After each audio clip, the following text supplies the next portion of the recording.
Assalamualaikum warahmatullahi wabarakatuh. Bertemu kembali di channel Gubuk Saka. Kibuyut akan melanjutkan cerita sebelumnya. Cinta melawan kodrat.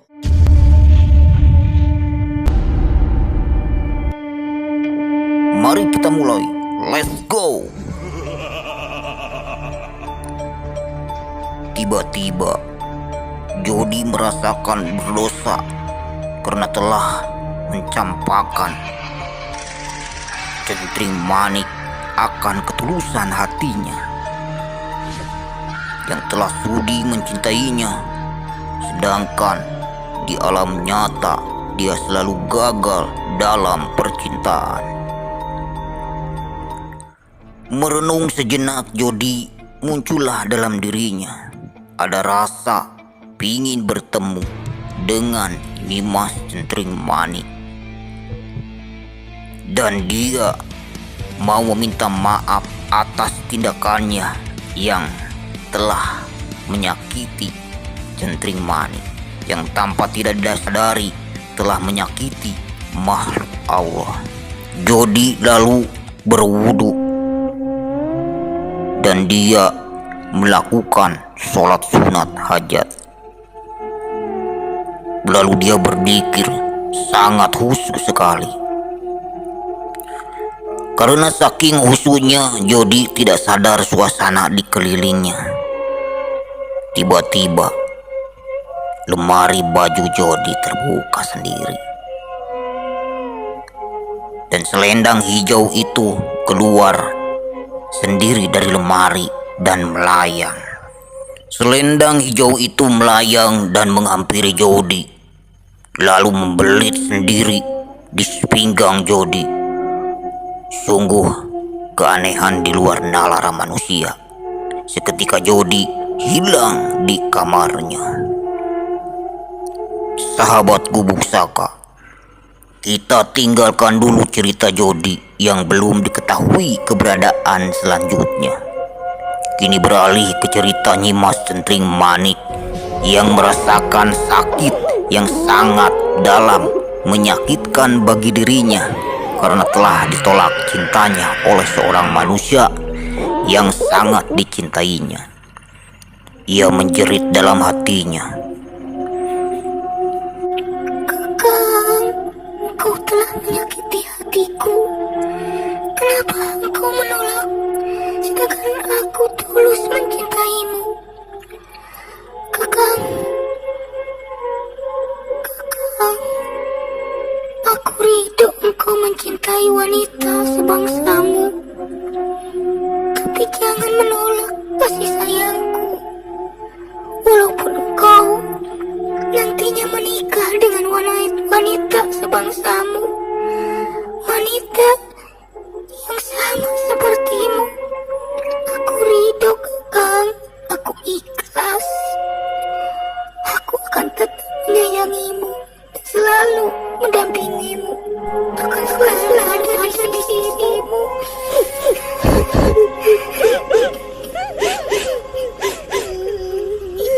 Kau menyanyikan diriku. Ingat, Kakang, wanita mana tidak akan merasakan cinta pada dirimu karena kau melukai hatiku. Kakang, wanita sebangsamu akan bisa mencintaimu bila engkau menerimaku.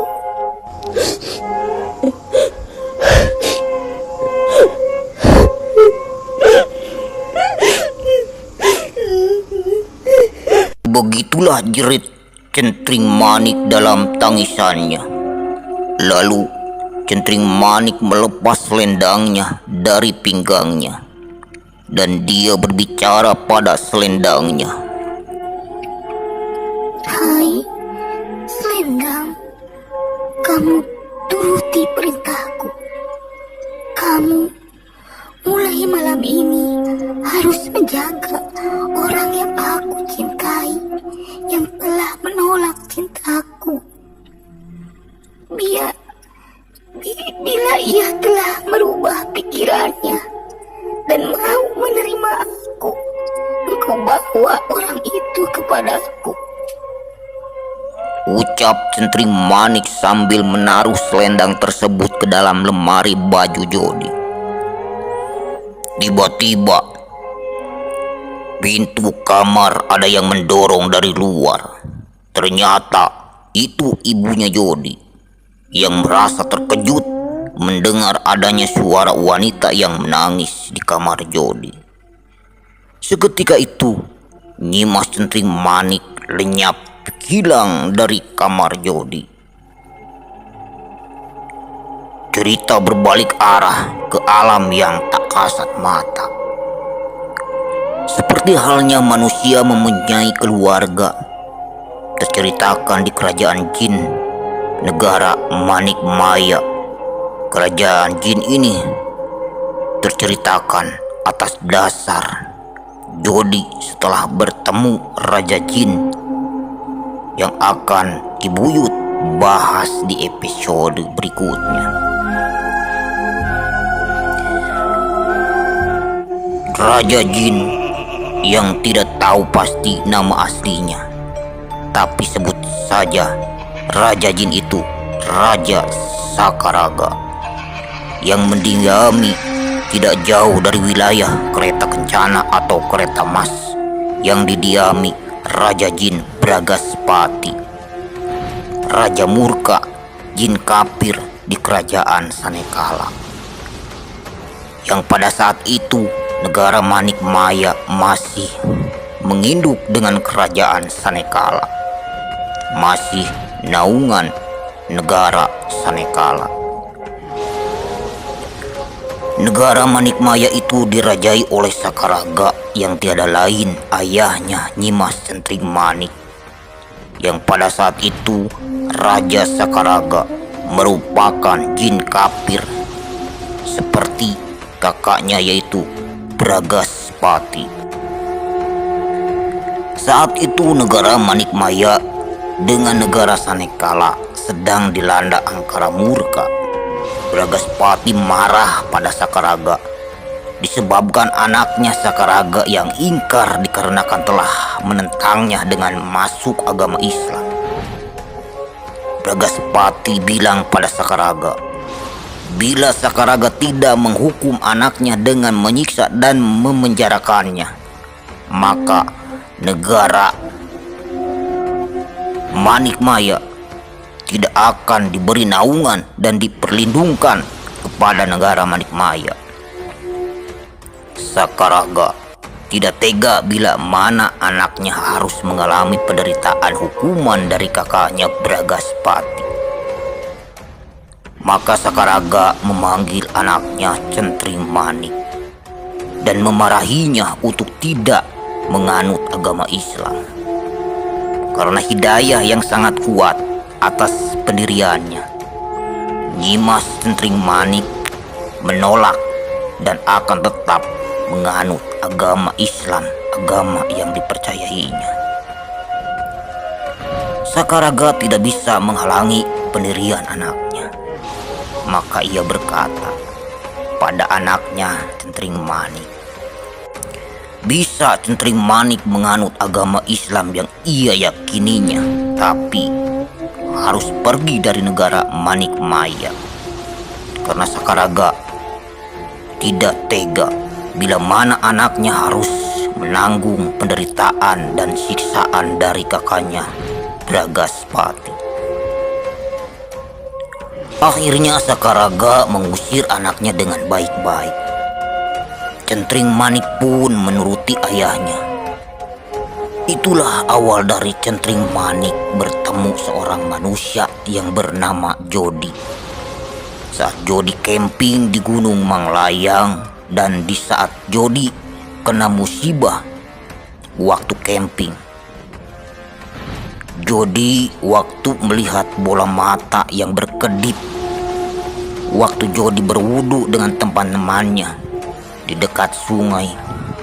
Itu adalah Patih Bragaspati, dan yang menjadi kelinci adalah Senopati Bragaspati, hingga teman Jodi terkena kecelakaan. Dan ayam hutan yang dilihat temannya Jody itu pun masih antek-anteknya Bragaspati. Cuman dikarenakan Jody melarang temannya agar membiarkan ayam tersebut, akhirnya selamat. Tapi temannya Jody yang 3 malah terpancing atas nafsunya menangkap kelinci yang lucu yang akhirnya celaka. Tapi untunglah pada waktu itu ada centring manik yang menolong Jody sama temannya. Hingga centring manik melihat Jody yang beda dari manusia lainnya, yang taat, patuh dan juga sering tirakat, dan anak muda yang mencintai dan yang suka memakmurkan masjid.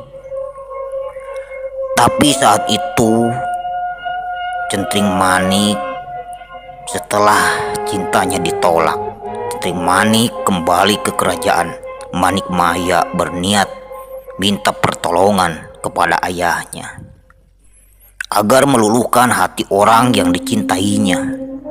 Tapi petaka dialami centring manik. Sebelum bertemu ayahnya, centring manik diketahui oleh antek-antek Bragaspati hingga tertangkap, hingga centring manik dipancung dan dihukum di negara Sanekala. Dan Sakaraga ayahnya tidak mengetahui hal itu. Centring manik menangis dan menjerit memohon pertolongan kepada sang penguasa jagat raya. Dia meminta pertolongan kepada Allah. Ya Allah, tolonglah aku dari penderitaan semua ini. Setiap waktu itu yang diucapkan centring manik, tiba-tiba tanpa diduga muncul Jody di hadapan centring manik. Kakak, akhirnya engkau datang juga. Jody terhentak dari dikirnya dan dia merasa kaget dan heran karena pas membuka matanya dia berada di suatu ruangan yang gelap dan cuma terlihat remang-remang. Dia heran. Yang dia lihat bukan di ruangan kamarnya, tapi di ruangan lain yang tidak diketahui. Dia sedang ada di mana. Tiba-tiba centring manik pun memanggil lagi. Kakak. Jody kaget. Dengan penglihatan yang kurang jelas, dia melihat ada sosok wanita yang dirantai di atas. Dimas, kaukah itu? Jody berdiri dan menghampiri pas di bawah centring manik digantung di atas dengan rantai yang belit tubuhnya. Tapi sampai di sini dulu sahabat. Kita sambung di episode selanjutnya. Jangan lupa ikuti terus kisah misteri di kehidupanku. Tentunya di channel Gubuk Saka.